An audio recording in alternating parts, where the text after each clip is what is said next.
Good morning, ladies and gentlemen. I'm meadsy69. Welcome back to the channel. Today we have an OP replay, Duck on Blitz YouTube. I'm sure he's got a channel with that name, so maybe head over to YouTube. Well, you are on YouTube because you're watching this video.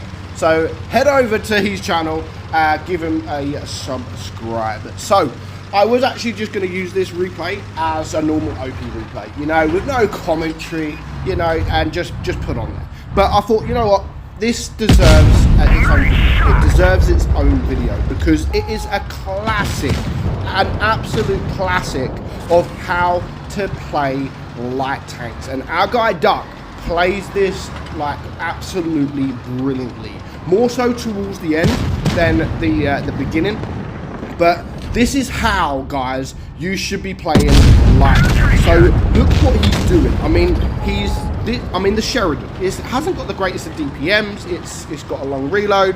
It is a light tank. It's got a good gun, good alpha, and so on, so on. And I love what he's doing. And you'll see this throughout the battle. He's always trying to use a bush. Always. He is constantly trying to use that bush. There is some shots here. I mean, he could have switched to the heat there, guaranteed the pen because it was a very difficult pen. Instead, he got shot and wasted his shot. So, yeah, that wasn't really necessary. Didn't really need to do that. And as soon as the team get here, as soon as his team get here, he makes that move with them. You know, he's going to use the mobility to get to them very, very quickly, take the shot, and then hide around this corner or this hill again. And the rest of the team, the light tank, the medium tank, they've got no choice but to run away. They have to run away, and they've actually done a pretty good job in running away. And he's going to chase them down. Obviously, he's not going to go to the left side because that is where everybody is. Instead, he's going to go to the right side and try to get them from distance. You know, he's going to try to get them from distance, try to not be spotted. He gets the 50 TP there, gets rid of him. I think he remains unspotted there. He's not spotted. And again, he's just going to use this building. He's going to use the building. He's going to reset his camo, and once he's reloaded, he comes out, gets the shot on the TVP. He does get a shot in return, however, but he has brought that guy down to almost a one shot. And again, he is going to use this building as a bit of cover. Now look what he's doing here. Now luckily the TVP dies anyway, but he didn't stay where. It's just these little things that change the outcome of this game. You know, he decides to go away from the building. And he does that for one reason, because he wanted to get the shot and he wanted to remain unspotted. So he just wanted to create a little bit more distance from him and the enemy team so he doesn't get spotted. After all, it's a light tank and it's got the mobility. So if he does get spotted, he can then use that mobility to run away. So very, very decent job so far. Can't quite get that shot on the VK, so he gets the shot on the E100 instead.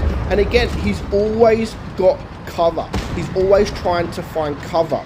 And in a minute, I mean, it's a 4 versus 3 at the moment. There are a couple of low hit point tanks, so he does need to be very, very careful.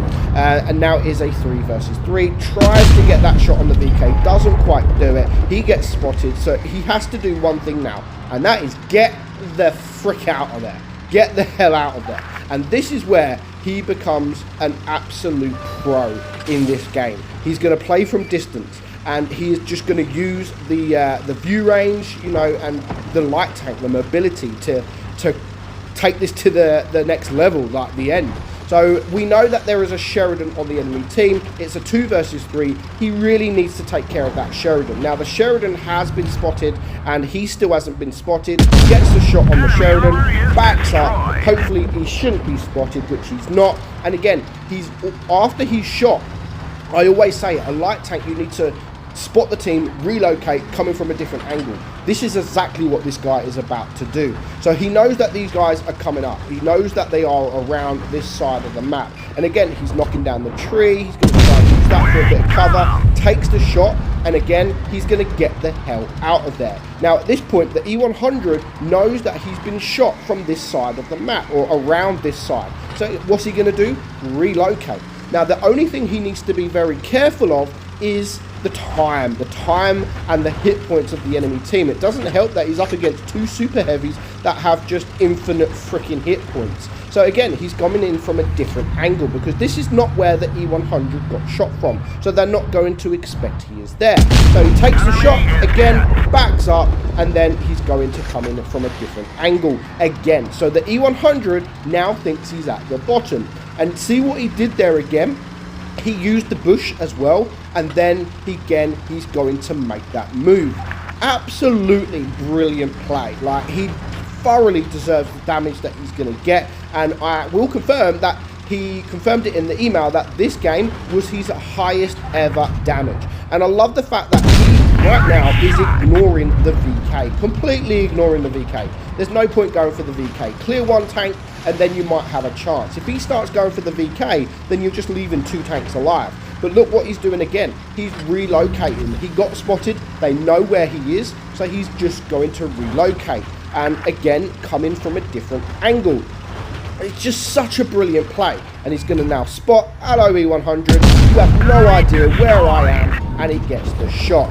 And again, he remains unspotted. So now the VK has no idea where he is, but he's still got quite a bit of hit points to get through and only 1 minute left on the clock. So for him to win this game, he needs to make this move and he needs to make it quick. So of course he does get shot, unfortunately does get shot from the VK. So he is now a one-shot. But again, he's going to use that mobility, get around. He has to take this shot right now. He has to. Gets the shot and runs off. Now, unfortunately for him, the VK is not quite a one-shot. He needs to, again, come in from a different angle. He's going to use the mobility while he's on that reload. He's going to try to reset his camo, but the VK is a 2-shot. Unless he gets very, very lucky, the VK is on a 2-shot. Now, if he's going to have 2 shots, it's a 13.5-second reload. He needs to shoot around about now. But of course, now he does not have time to reload twice. So for him to win this game, he needs to be very, very lucky. He comes in at the side, VK, hello, he sets him on fire. Can you believe it? Like, absolutely brilliant play, like fantastic play. Of course, he does get a bit lucky at the end with the fire, but do you know what? He deserves that bit of luck because that whole battle just truly shows how you guys should be playing a light tank, and this is just, it shows everything. So well done, Duck on Blitz. Hopefully people subscribe to you. You deserve it. I'm Meadsy, and I will catch you all very soon. Bye bye.